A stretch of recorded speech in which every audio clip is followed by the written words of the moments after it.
You rock. Started it. Boom. Sorry. All of a sudden, we're recording. Okay, Gary, be on your best behavior now. We are recording. Don't say Okay. what you were going to say. Who has a success, win, celebration, something positive that you'd like to get us started with? Did I see your hand go up, Gary? Oh, yeah. Hit us, baby. Yeah, last night in the nights before, I've been poring over trying to find out who speaks on my topic, like things in general. And so I did, David said, Google your topic plus experts plus consultants plus speakers. My topics so far seem to be motorcycling and American travel. And when you put motorcycling plus speakers, I get a whole bunch of stuff about speakers to put on a motorcycle. So anyway, when I narrowed it down, the cool thing was it seems like there's a lot of opportunity for me because there's only really about 5 or 6 people who talk about American travel as it relates to motivation, life enrichment, life enhancement, and that sort of thing. And then as I started going through it, it's sort of like you see the process starting to work. That, what he says, it's like, hey, all of a sudden you see commonalities between them. Yep. And all of a sudden it just started like, it was like a slot machine throwing out coins because I kept seeing here's an association, here's a corporation, here's another association, here's 10 more associations in different groups that all work in that field. So it was like, all of this stuff is starting to register, which is great. That's awesome, Gary. Yeah. Way to hang in there. I think yeah. Well, and you're so awesome. You're so communicative, and I think about like the emails like that I got and you have such a great sense of humor. Thank you. It's like, where is this all going to lead? And sure enough, you're peeling the onion. So it's happening. So it's really cool. It's really cool. That's awesome. Congratulations. Thank you. And I think who had their hand raised up next? Michelle, you're up. Oh, hi, Stephanie. Hey, guys. Stephanie's here. Like we said before, get on your best behavior if you weren't already. Go ahead, Michelle. Well, I was gone for the last couple of calls because I was at a conference, just purely attending as for fun. But it was interesting because when I was there, some of the things that I had put in place before, I got information from people. So I was trying to reach out to people in HR, and I found someone who sent me back a whole bunch of potential leads while I was on vacation. So that was really nice. And it was a conference. So my partner and I were looking at all the speakers, and he kept saying, oh, what would David think of that one? What would David think of that one? So you have this new eye when you go to conferences as an attendee rather than a speaker now from all the things that we were learning. So we had a good chuckle over that. It's amazing how he gets in your head, huh? Yeah. Well, and you guys too. Yeah. Well, especially, I'm sure he's easy to get in your head. That's like, as I'm sure you guys know as speakers, that's kind of one of your greatest compliments when somebody says to you, I heard you in my head the other day. That's a good, usually that's a good thing. And congratulations on growing your business and getting leads while you're on vacation. Lisa. Yeah, that was pretty cool. Michelle, that's a good sign. Yeah. All right. Gary, you are up. Where is Gary? Why am I having trouble seeing Gary? I see Gary. I have a win. Do it. Oh, Gary, is that you, Gary, or is that the other Gary? I think Gary already went. Sorry, I must have got you out of order. Okay. I think Lisa might be next. Lisa. Yeah, I was saying go Gary. That's what it was. So I have a win. I got the feedback from the conference that I spoke to folks I spoke to in Phoenix in September, and they do evaluations, and I think that's always good to know what people think about your speaking. I've got 96% good or excellent, so very good, excellent. So I was happy about that, and people were really yelling that I wasn't sharing my slides. So this has become a big issue because the people want my slides, and I don't want to give them my slides because I kind of think of it as my product, and also, I spend a lot of money and time making them really good. So I I'm going to struggle with that until I figure out a way to deal with it. So I'll bring that up. But let me go to the win. I was at a conference. I was at a conference Tuesday, so missed our session, and just got an email this morning that one of the people I met there wants to put me on contract and join a project team. So I was very happy about that. Congratulations. Yeah. Way to go. Hey, make sure you're keeping track of those stats, because those are kind of things that go on your one sheet and stuff that, like, hey, 97% audience satisfaction, or Okay. that kind of thing can be really awesome. So keep track of those, and you can frame them in a great way. Thanks. And also shout out to Sarah. Had a really good session with her yesterday and very, very helpful. Awesome. Yeah, let's add the slides to the question queue. If you want to talk about that, Lisa, today, just type your comment in the chat, and Morgan will add it to the queue today. I think it's a great question. Thank you. Debbie, nice to see you on video today. Good to have you. Anyone else sharing? Michael, I didn't see the whole chat, so I'm not sure if there was anyone else. No, I think we're just adding as we go. So cool. All right. Anyone else want to share before we dive into the question queue? Good. 3 people, John, Brad, then Martha. Let's do that. I just want to give a shout out to Sarah, the work that she did to create my one sheet and the reasons to hire. It's just given huge energy, and I am just so thankful. So lots of energy from that. Yeah, we get that a lot, where people just, it doesn't feel like them after they've had in a good way, like, oh my gosh, you made me sound so amazing, from Sarah. So I'm glad that happened to you. Okay, I forgot who I said was next. Brad, I think. Brad with his New York Giants hat. Is that what that is?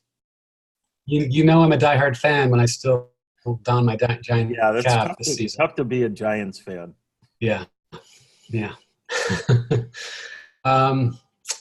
Well, I just, a few different wins in a few different categories. Quickly, I got my logo done. My website first draft is done. My headshots are done. I'm ready to send all that, because I've already worked with Sarah. So I'm ready to finally send everything over to Sam to get sort of the design started there. I posted last night in our group, our Facebook group. In 2 days, I'll be making my speech at TEDx in Cleveland, Ohio. Nice. So thank you. Thank you. Prayers be with me that my brain is functioning during my talk. And I have my first, I think, follow-up from an AIR conversation today, meaning I asked for the kind of referral to a decision maker. And although I don't deem today's conversation, I don't think a sales conversation, I just deem it another conversation with someone who has the at least ability to make decisions, as more of an AIR conversation. But that's kind of like my first one that's not one of my good sort of friends, basically. So I'm curious to see how that will go. Oh, congratulations, Brad. We're all rooting for you on Saturday. You are going to do amazing. Thank you. And I'm really even more happy that you've got these conversations happening. Your outreach is happening. This is a decision maker. So congratulations, and let us know how it goes, and we'll talk about it next week if you have any follow-ups from it. Okay, I think it was Martha next, and then we'll move on to the questions. So let's hear from Martha. Hi, everyone. I had a great AIR conversation yesterday with the president from Innovation Women. She has started an online platform, and some of the women in this group might be interested to check it out. It is for female speakers and consultants, corporate consultants. The fee is $100 a year, so it's very doable.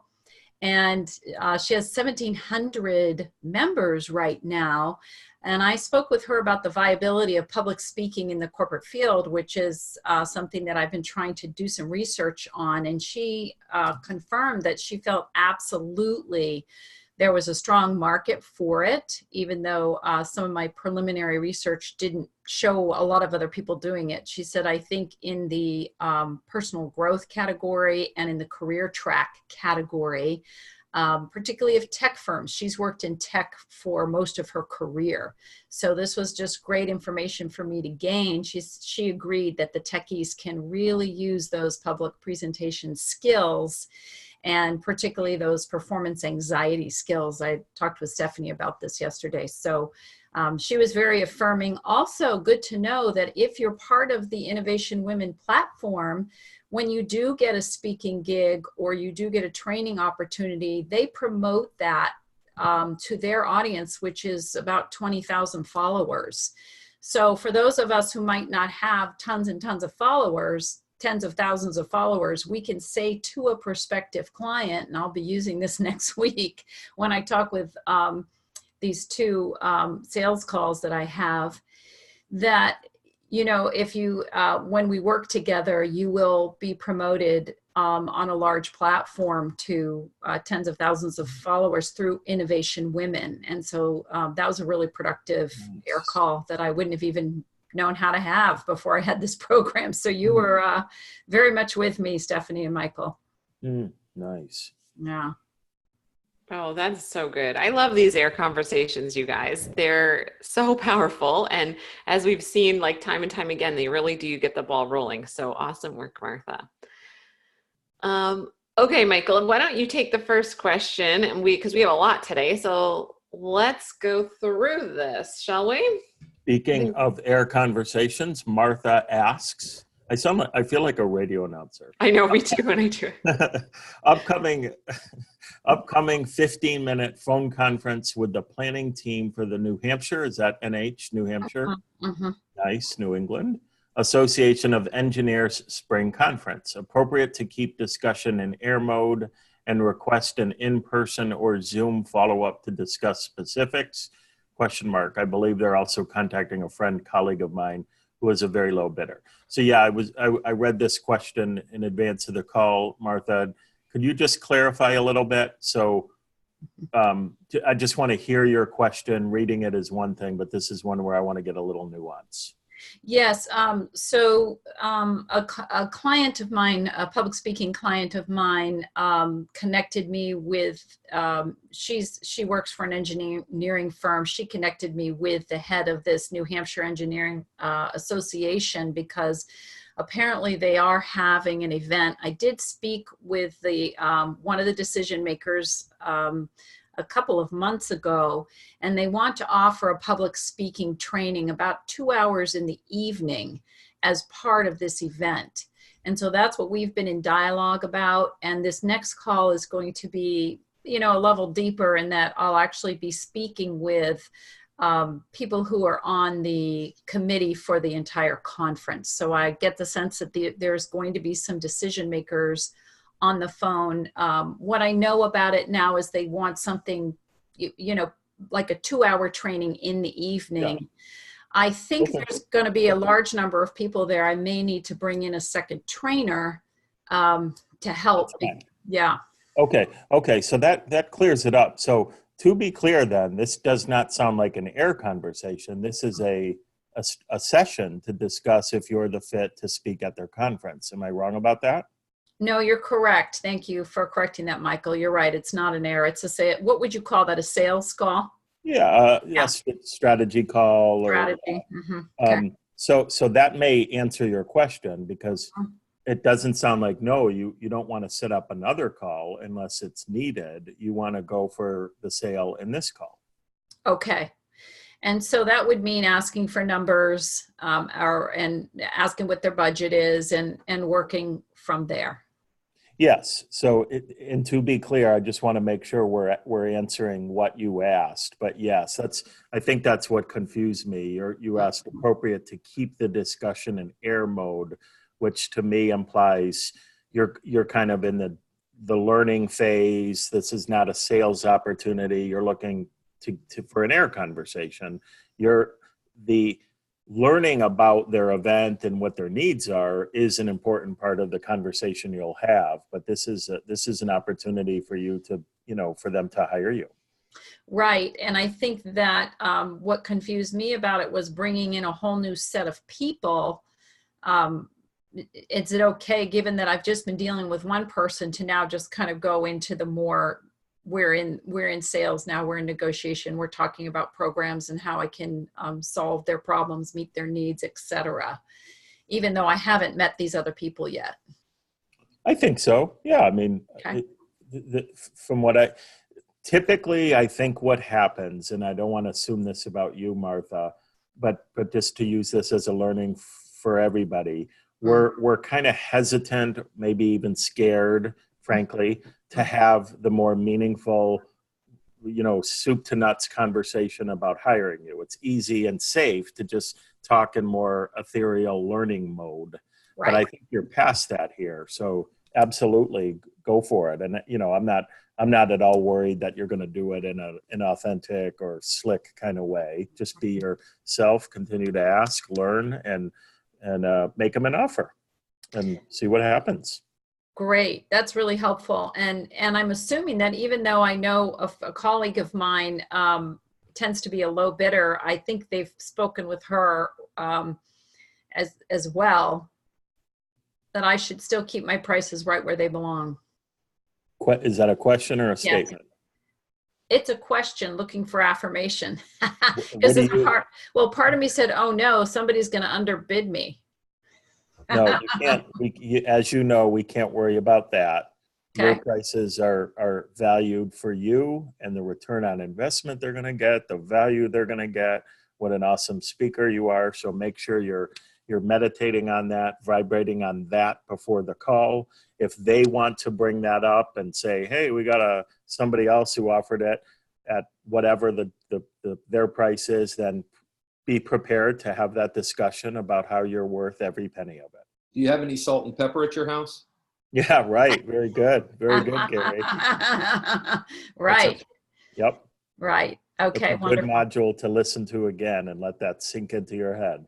Okay. Thank you very much.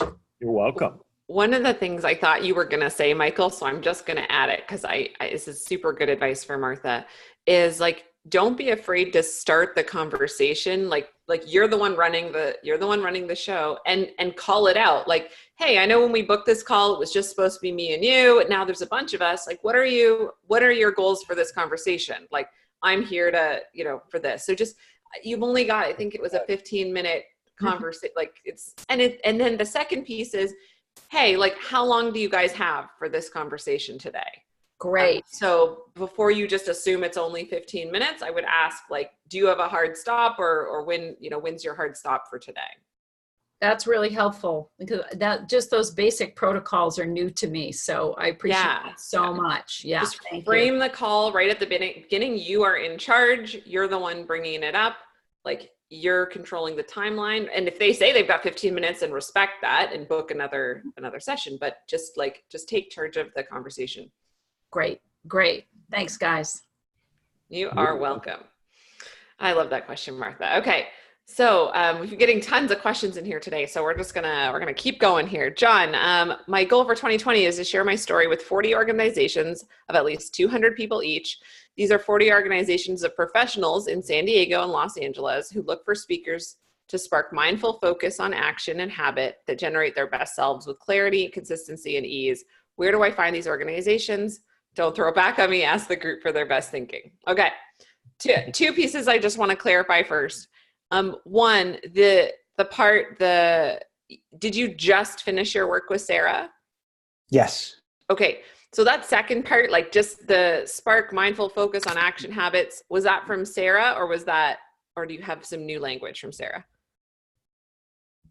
That wasn't like, I just threw something in there. Yeah. And that's not like, thank you for pinning me down on this. It's not the language that's in my one pager, and it's inconsistent because I don't like, I tried to look at the one pager before I even asked that question.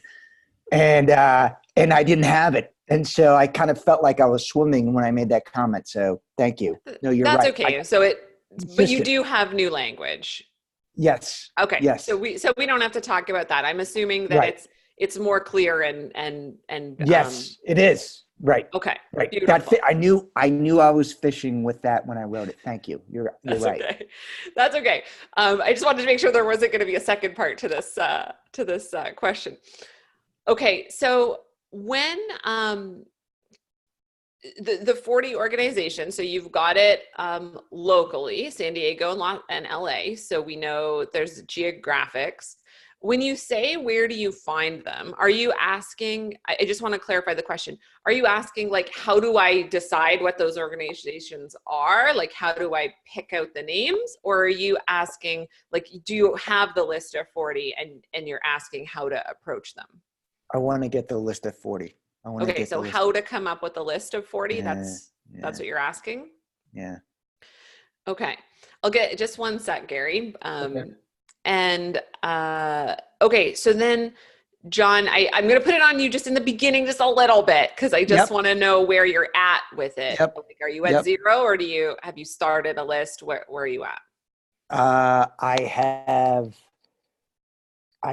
got a list of probably 6 people that I've reached out to.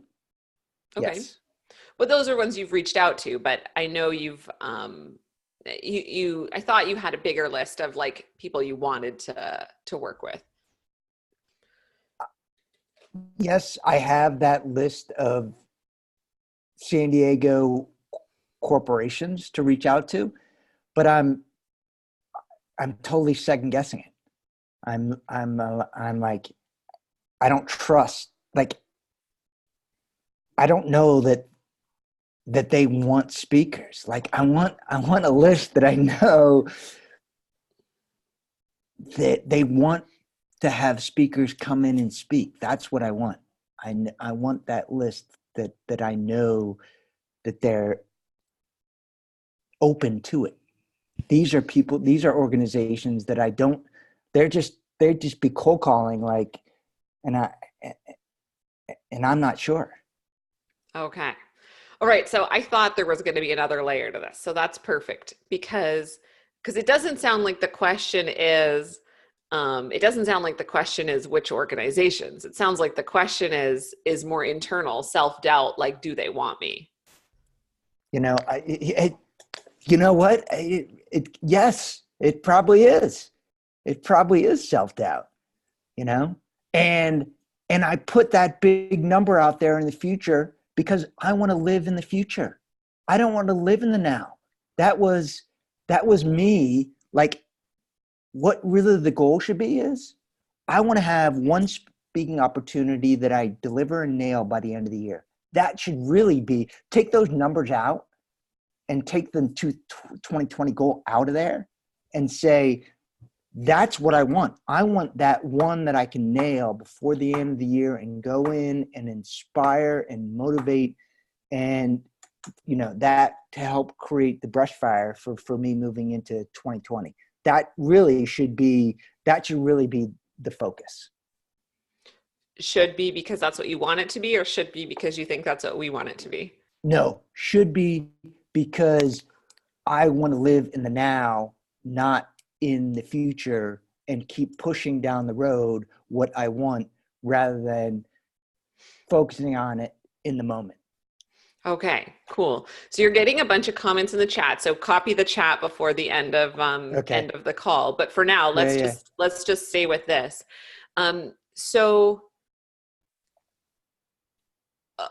Okay. So I'm curious about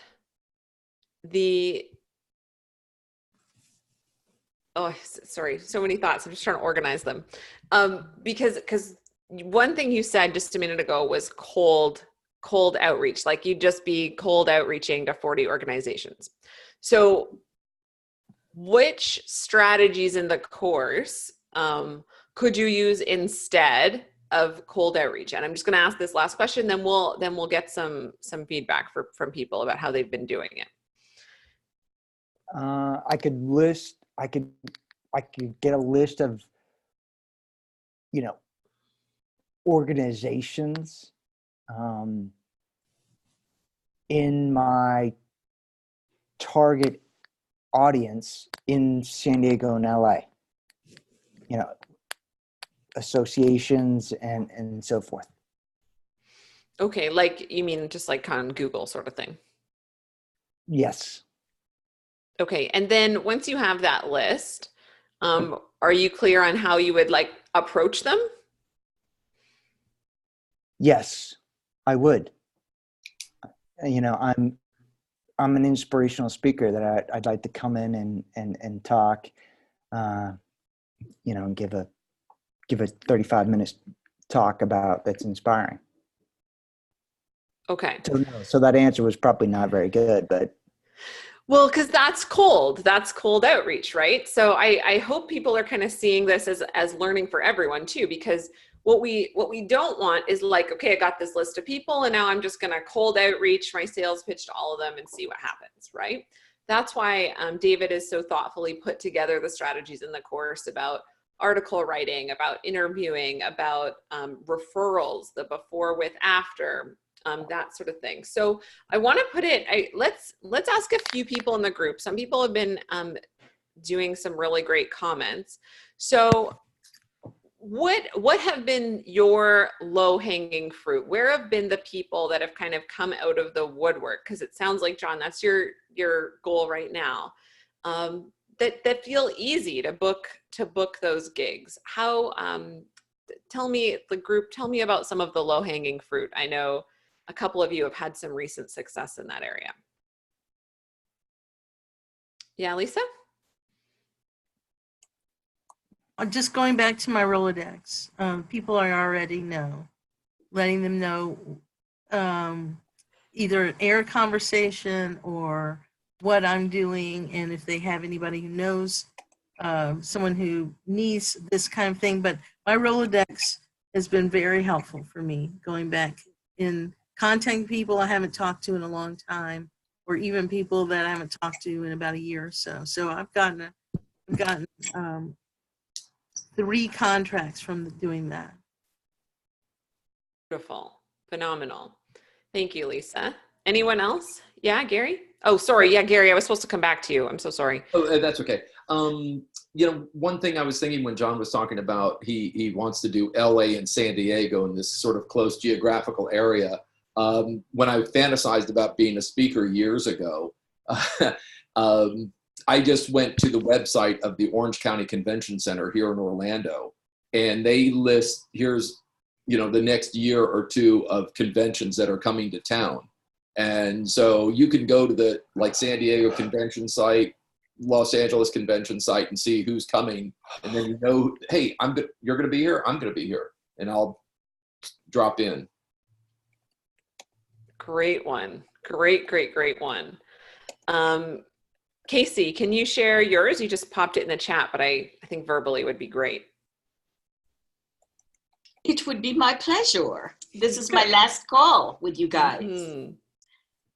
Low-hanging fruit for me, over the past 3 years as a communication coach, a sales coach, I have offered a complimentary session for people who want to explore my methodology and for me to explore whether or not I want to work with them, whether it's the right relationship, and really whether or not I can solve their problems.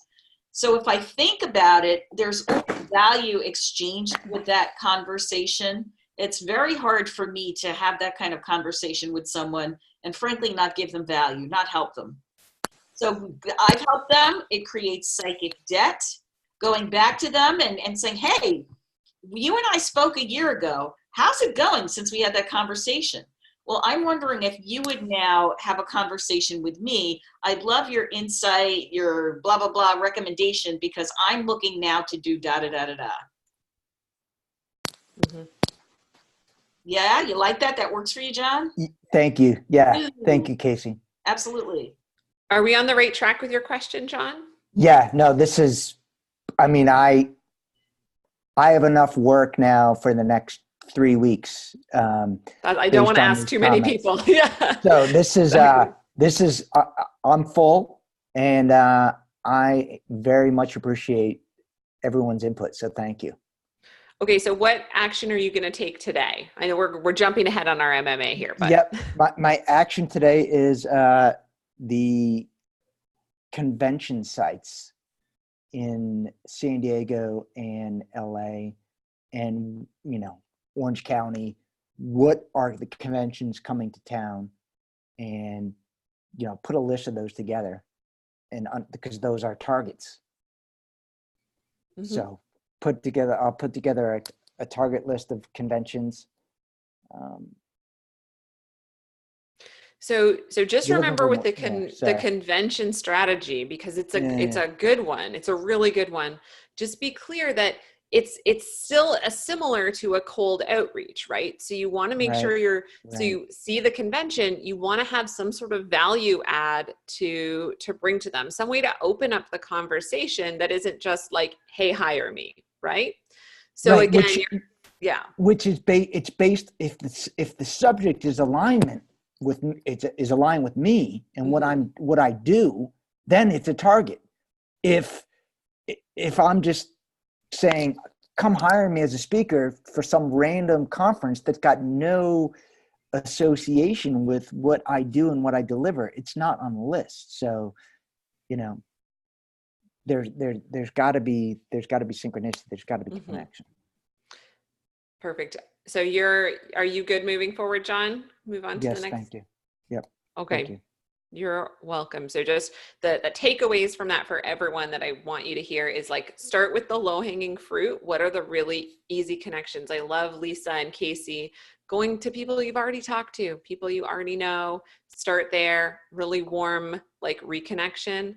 And then once you do, make sure you're always adding value. So you never want to come off as cold or salesy. You're always adding value, even when it is aligned. So remember that we're not in the cold business here as much as possible. All right. Michael, you want to take Brad's question here? Sure. Brad's question is recommendations on when we don't yet know our value in the space if we are new. If we are what? I meant to say it's sort of new. And yet still how to conduct ourselves and the conversations we're having with potential buyers. Could you just ask it verbally, Brad? Yeah.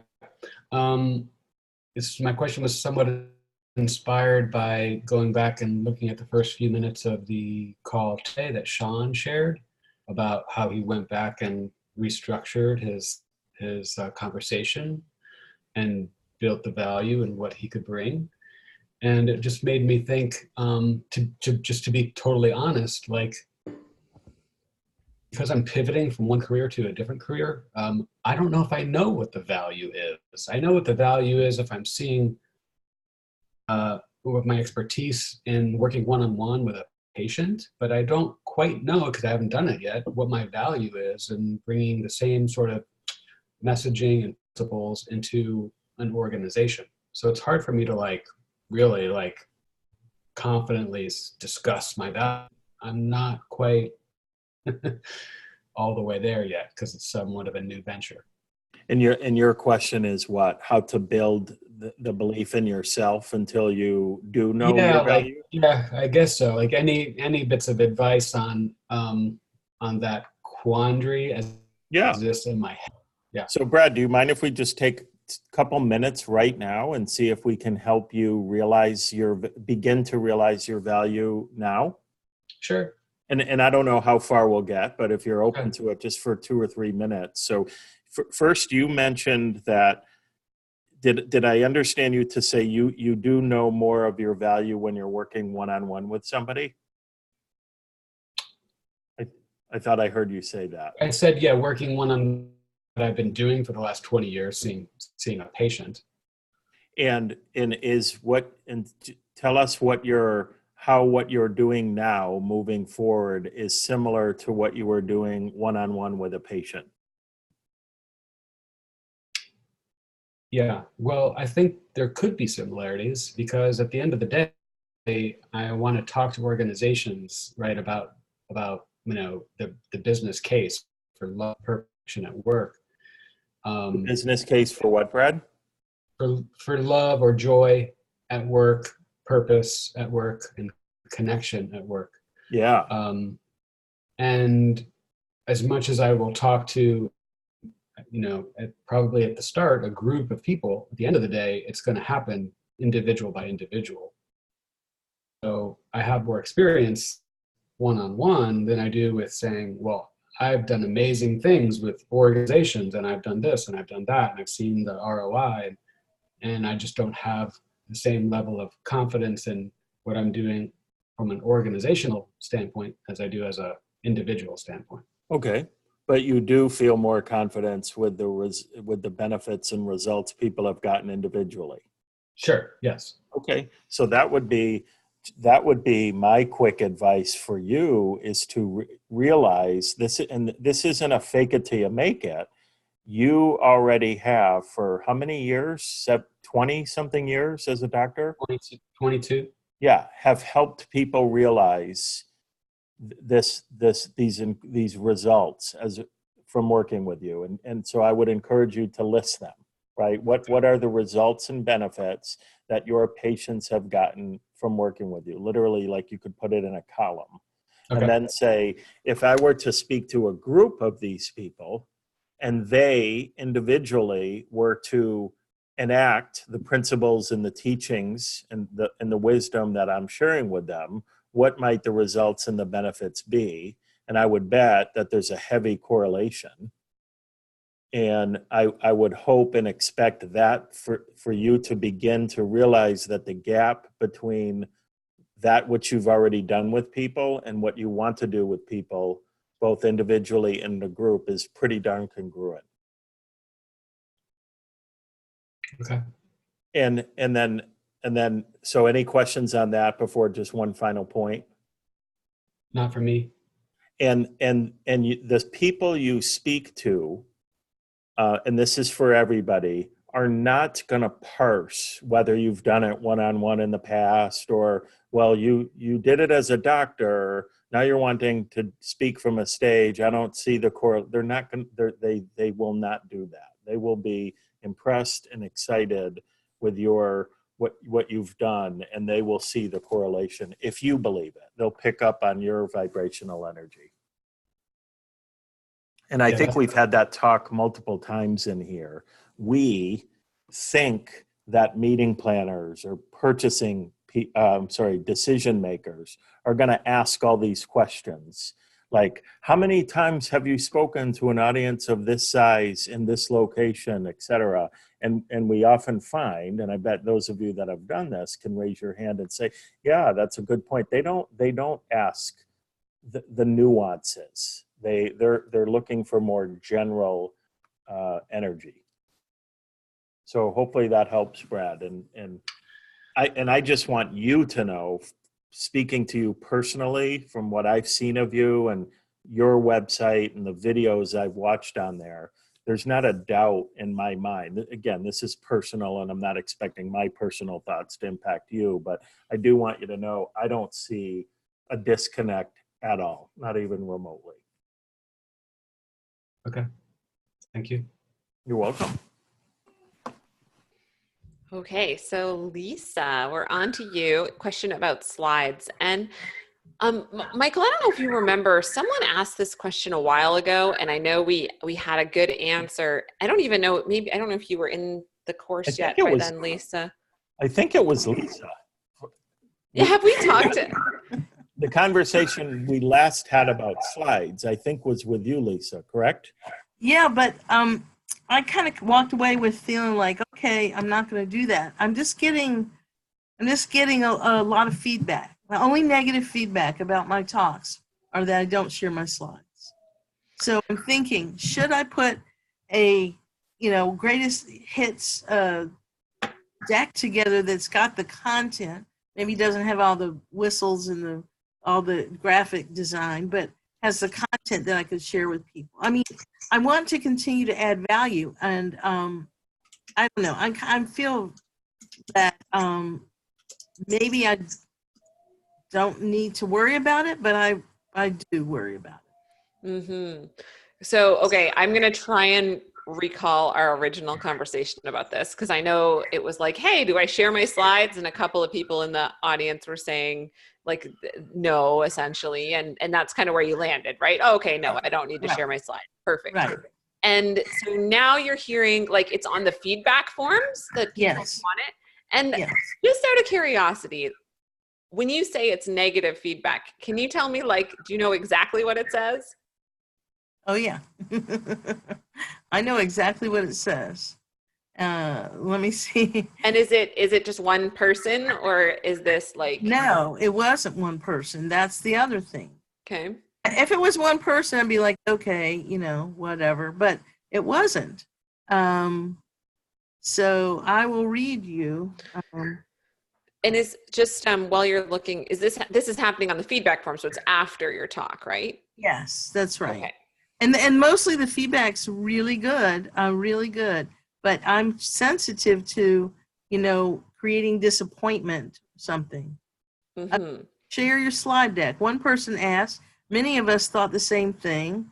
As a management educational tool, it would be a great authoritative material we could leverage. Why don't you share your slides? I don't understand why you said no. Those kind of things. Okay. So, okay, this is super good. Yeah, there's lots to dig, to unpack here. So, and I believe one of the things we kind of came up with last time, correct me if I'm wrong, was having, like, if there's some particular slides where they want the information, having like maybe a little bit of a summary or something, like, hey, I know this was a complicated slide, so I put it in a handout for you. I don't remember. I think we maybe talked about that a little bit. I can't remember. But that's okay. The comments on the side, this is for the audience, not for the planners. So yeah, okay. People in the audience who, these are people in the audience who want to take away the information, and they want it in slide form, I believe, because they want to use it internally. And so, one person's like, your handout only had 4 slides. I had to take pictures of the rest. And I'm kind of wondering, like, what's my sort of intellectual property that is my talk and my slideshow versus what is my gift to my audience? And, I don't want this to be a stressful thing for me or them. So that's why I'm asking. Okay. So I think a bunch of people are kind of chomping at the bit to share. I want to like take just 1 second to frame you in your power and expertise, first of all. So you have tons of experience in this area. You are highly, highly qualified. You are a massive expert. You're a consultant. You charge really good money for what you do. What do you want to do in this scenario? Like, what feels like the answer, regardless of the feedback? I just want to tap into that first. I don't want them to not hire me because they've got my slides. That's one thing. I want my talk to be the entree to, wow, this person knows something that I need, and I want to hire her to help me solve a problem. But the other thing is, it's about almost like, I don't want to see my slides all over the internet with somebody else's name on them. Because when I worked in government, that's what happened. And you can't copyright when you're in government. It's public, you're using public funds, and so it's everything for the public. So I created tons and tons and tons of stuff that's now got other people's brand on it. And I just thought, now that I'm not in government, I'm in private sector, that this should be mine. But I'm, like I said, I need help.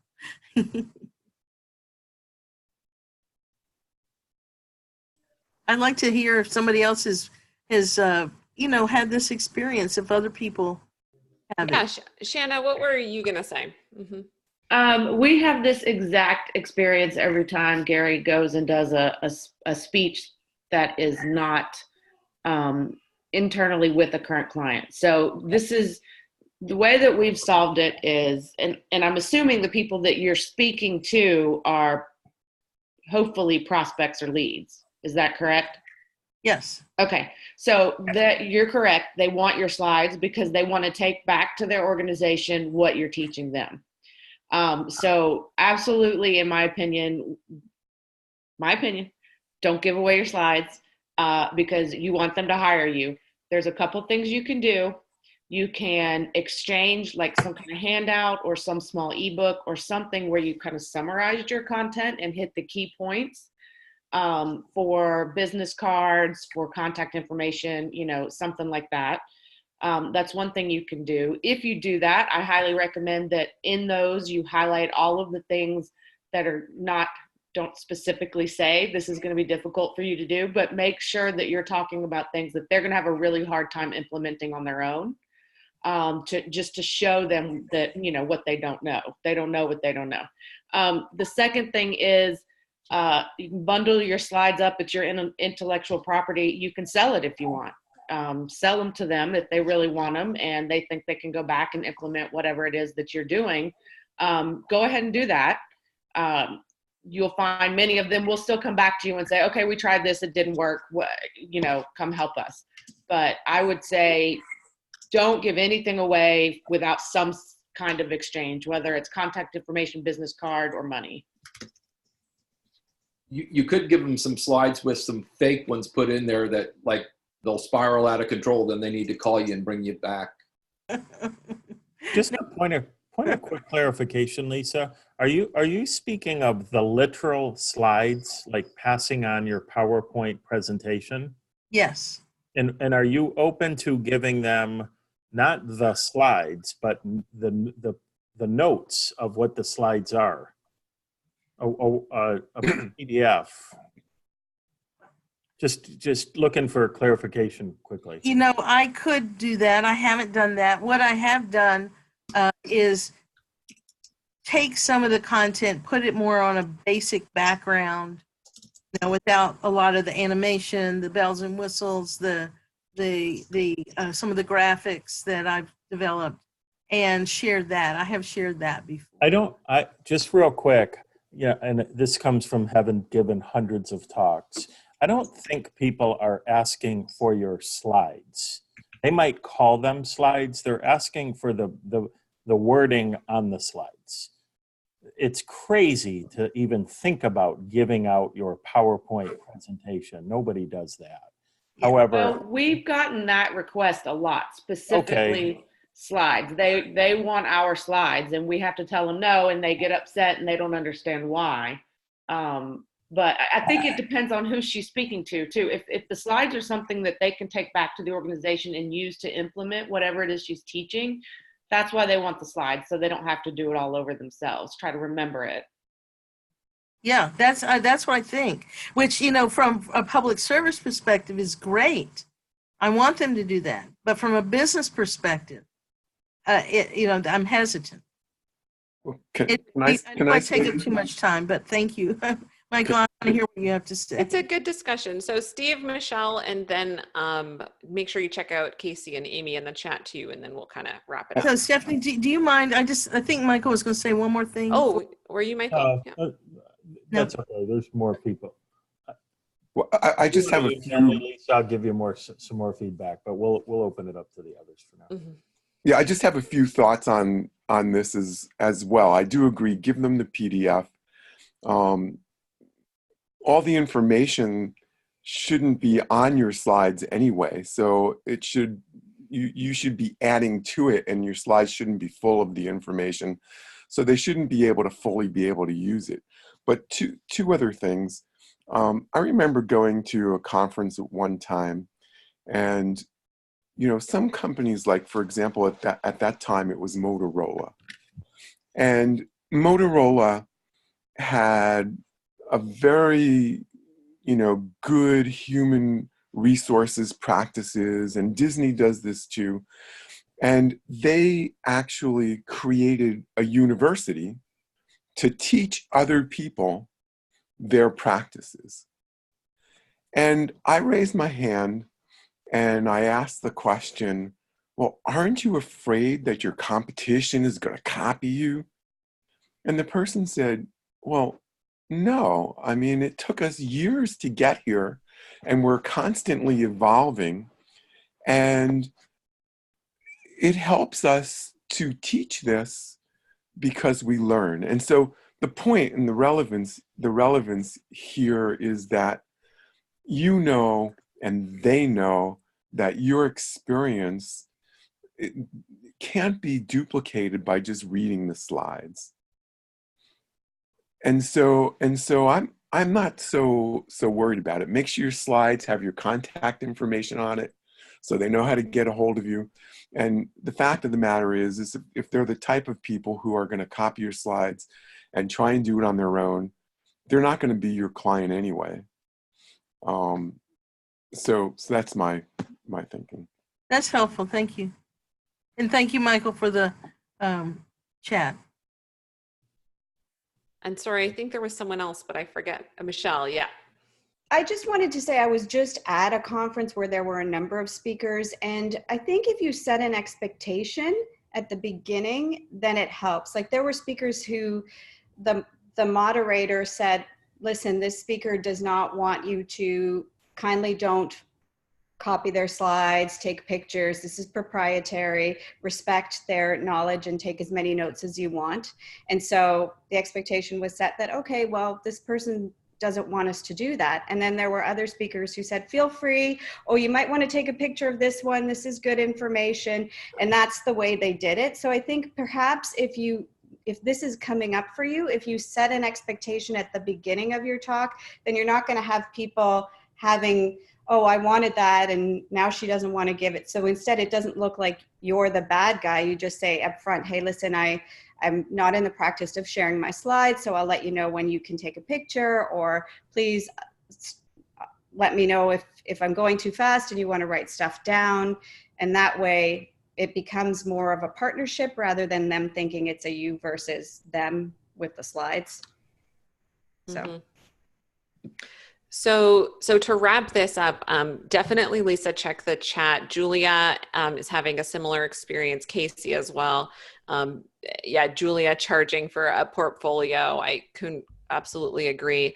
And just, Lisa, just take what you want from this stuff. Take what feels good. Some speakers are going to totally want to share everything, and some are going to want to share nothing. And so it's not that there's a right answer for this, but I would think about what Amy's kind of saying is, why are they asking you for their slides? If it's just so that they can take better notes, then, oh, well, yeah, here's a slide with one word on it. Great. They can take as many notes as they want, right? That's a different story. But if it's the IP, like Julia's talking about, then that's definitely a different conversation, and licensing and things like that come on the table. So find your spectrum there and go with it. Thank you. You're welcome. I hope that was helpful. All right. Gary asks, I think Gary's next. Is that correct, Steph? I think so. Yep. This is the end of my third week, so I haven't focused on money-making activities as much as I focused on just trying to understand the basics of the first 3 modules and get my bearings. Will I be... Sorry. You're so awesome, Gary. Will I be seen as a failure to be shunned by people of the community? Or does the transition into the pursuit of money-making activities happen as a certain point along the way after I've absorbed and gotten comfortable with the foundation of the content? First of all, do you mean shunned by people in the do-it marketing community? No, just in general where I live. No, no, it's just a joke. If you come to next call not having done money-making activities, we're all going to have our back turned to the camera. Just FYI, you know that's what happened. This is as you know, this is a self-paced program, right? And this is for everybody. We want you. One of the things that we continue to say is try to get through the material as quickly as you can without rushing.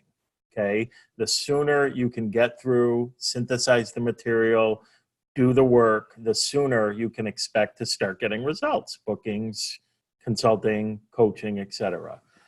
So it's our job to kind of challenge you, inspire you, teach you, hold you accountable. You know, Stephanie at the end of this call will be asking for money-making activities. And you're your own boss. This is your business. You get to do what you want to do. I think that's the general answer. Of course, remember that the program's 12 weeks, 12 weeks. You know, if you want to stay with us beyond that, you have an opportunity to do that. That's a general answer to your question. Is there a specific kind of nuanced question that we can answer for you? No, but this is one too. I guess this would be my 6th time, in this video chat. And so when the money-making activities come up at the end of it, I'm just sitting there thinking, oh gosh, I haven't done that. Because I haven't gotten to the point yet where I would know what to do with it. So I didn't know if, like you said, it is self-paced, but I didn't know if there was like a general sense like, hey, after you finish the first, 4 or 5 modules and you feel comfortable with it, and then you start doing the outreach, or if there's things I could be doing now while I'm still, taking all this in and getting comfortable with it. Generally speaking, with it by week 6 to 8, we would want you to be doing your money-making activities. Oh, okay. Then I'm in good shape. Yeah. It's sort of like. But don't wait that long. Yeah, You can start sooner. Well, it's weird. We want your pedal to the metal. These are general guidelines. Right. But Stephanie and I are not emailing behind your back saying, why the hell isn't Gary doing MMA yet? Well, I think all of us work solo. We're independent. We're in our houses all day, and you don't communicate. You don't see other people working, and so you sort of don't know where you are because you have no frame of reference. So that's what I was trying to get, is like a frame of reference as to, even if it is self-paced, I don't want to get to week 11 and then say, oh, I've got 8 more modules to go. Yeah, we don't want that either. We don't want that either. So okay. I would say, Stephanie, chime in, but another double the time you're in. You've been here 3 weeks. By week 6, we would want you to, be through the materials, beginning to synthesize, know your target market, your niche, what you're going to be speaking on, and be then I'm in good shape. I'm in great shape. Yeah, Gary, I would say you probably only have another week before you're like ready to go. I would 6 weeks is the outside. Actually the end. Like you better be doing money making activities by 6 weeks. But if you can do them at 2 or 3 or 4, please do. The longer you're doing them, the more time you have to ask us questions about them. So and like I said at the beginning of this, when I was looking at doing speaker comps and seeing just all the opportunities, and then listening today and thinking of all the people that I know and the low hanging fruit, it's like, oh my God, it's right there. So yeah, I'm in good shape. Good. Thanks. I'm glad. We've certainly seen people get to 12 weeks and they haven't started outreach yet. And unfortunately they get that far and they're just like, well, it's done. So we really like that 6 weeks minimum, like you want to be doing it. Okay, awesome question though, Gary. We've actually added that into our new orientation video because we get that question a lot. So hopefully everyone new will know that guideline. Okay, Leslie is our last question in the queue. Then we're going to go to money making activities, just like Gary was just talking about. So I want to hear from at least a few people. We've been warning you about this over and over and over again. So we want to hear what your action steps are. Who are you reaching out to? What interviews do you have in place? What AIR conversations? What what referrals have you been asking for? Those really specific money-making activities. We want to hear about those at the end of Leslie's question. Okay, Leslie, you ask, where are you? I just saw you. There you are. In your experience, do associations generally pay for speakers? I mean, short answer is a lot of them do, a lot of them don't, but I'm curious where your question's coming from. What has been your experience so far before we open it up? Oh, it is very limited.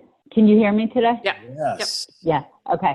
So no, I asked Sarah the other day, because I'm still trying to figure out who the hell my audience is, and that's still sticking me, and I'm going, okay, do I do speaking as a side, since I'm so friggin' passionate? I think my passion might be killing me here on going out and conveying what I'm trying to say. So I was thinking, well, do I need to stick with like corporate or paying? Or I was just trying to figure out the message in the audience if I'm trying to make speaking the revenue aspect, because I have a lot of different ways I can make revenue. And I'm just kind of going, do I want to, and so I asked her that question. She goes, wow, that's a good one to ask. The only thing, I've called a couple of nursing associations, and the one large one, oh my God, there was a conference. If you were a keynote, you had to pay. It was either $8,000 or $10,000 to speak. And I know I've applied to speak at conferences before and present, and they didn't pay for trauma. So, you know, I mean, where I've spent a lot of time is, all my time is healthcare and nonprofit. Okay, so it sounds like you have bigger questions. So definitely keep talking to Sarah about your target market and your, your angle and your business model. But to answer the association question here, first of all, we don't ever expect you to pay to speak. That's definitely not part of what we teach. You know, maybe that's a good business model for some people. It's not how we teach it. We also don't generally have you fill out the like call to speaker applications, because those put you in the pile with everyone else. So what you find is when you position yourself as an expert and you are positioning yourself to speak as an expert, we're getting the strategies in the course are aiming to get you in a different way. We try and get you in the warm way to these associations, to corporations, right? It's submitting articles for their publications, the board prospecting in reverse, those strategies that get the referrals strategy. They get you in a warmer way. So you bypass the fee that they expect you to pay. You bypass the call for speaker applications, and someone in the association says, hey, you need Leslie to speak. And then you have the conversation with them. You tell them your fee, and when you're positioning it as expertise, when you have value to bring to that association, then they pay for that. You're probably right. Not 100% of associations will ever pay. And that's, that's part of the research, but you don't know that an association won't pay if you're just doing the cold approach, because that's their blanket answer to everyone. Does that begin to kind of help reframe that for you? Yeah, it does. Can I say an unrelated question to that I'm not sure if it's a belief on, like a story I'm telling myself, or it's a real thing. Like a lot of people that do the corporate seem to have, my topic's very subjective, and people aren't going to get results like immediately. Mm-hmm. So like Brad was saying, and I don't know if this is healthcare that gets our head, I know I'm confident in the value I provide. I'm confident in the message. I'm confident in my speaking ability. I'm confident in my expertise. I am not confident in my selling myself and conveying the message in a clear, concise way without saying, you bring me in and they are going to have these results today. Like it's going to take a long time what I do. And I think I'm getting part of my own way with How that. many people, show of hands, get results on the day of their talk? Yeah, Brad? Okay, good. Yeah. Okay, so I'm telling myself a story. Okay, that's what I thought. Yeah, change takes time. It takes time. They have to make the change. So definitely, like, you can keep talking to Sarah about the positioning of your message and framing it for value. And but maybe you just don't sell a half-hour talk. Like if it's not going to get them impact, maybe you need to go back to the organization multiple times to keep following up. That's what a lot of people here do to help make that change on an ongoing basis. That's where the consulting comes in. That's where the repeating training comes in.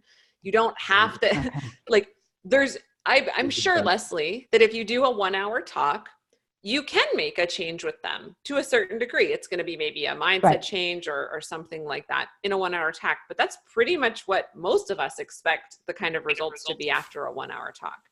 But if you're consulting with them, yes, Julia, going back to them, then change can kind of go from there. Yeah, Julia, what would you like to add? Well, I was going to say the area that I work in also takes forever for people to change. I work in strategic thinking. And one of the things that I have learned is to just preempt that question and preempt that concern by one of the very first things I say, because it's true, is that what I work on is not skills-based.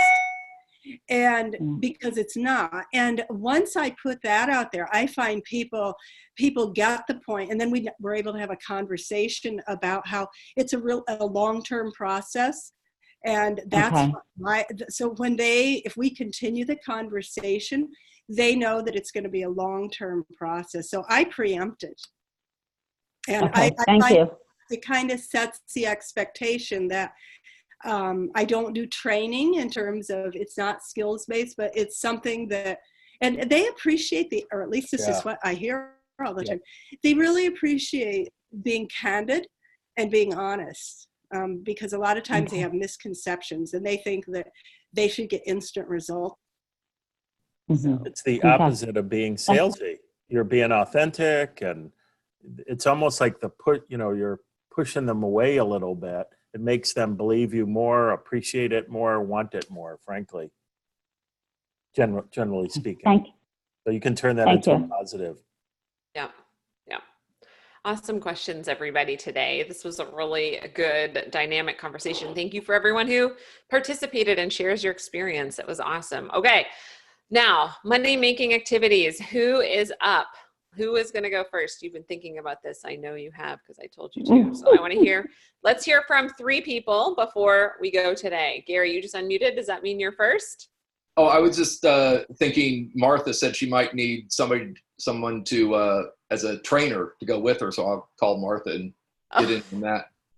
I thought it was funny that you were like, I'm not doing money-making activities. And then you were like unmuting. It's like, okay, great. It's gone now, but I'll let her know. 3 weeks. You've come far enough. Let's hear it. I'll do it. Let's just hear one, Gary. What's one money-making activity that you can do now? The funny thing is, during this conversation, I used to write for Smart Meetings magazine. And so I know the editors and a lot of the writers there, and it's like, hey, wait a second, man, there's an entry to a whole world of meetings. And so, it's getting back in touch with them.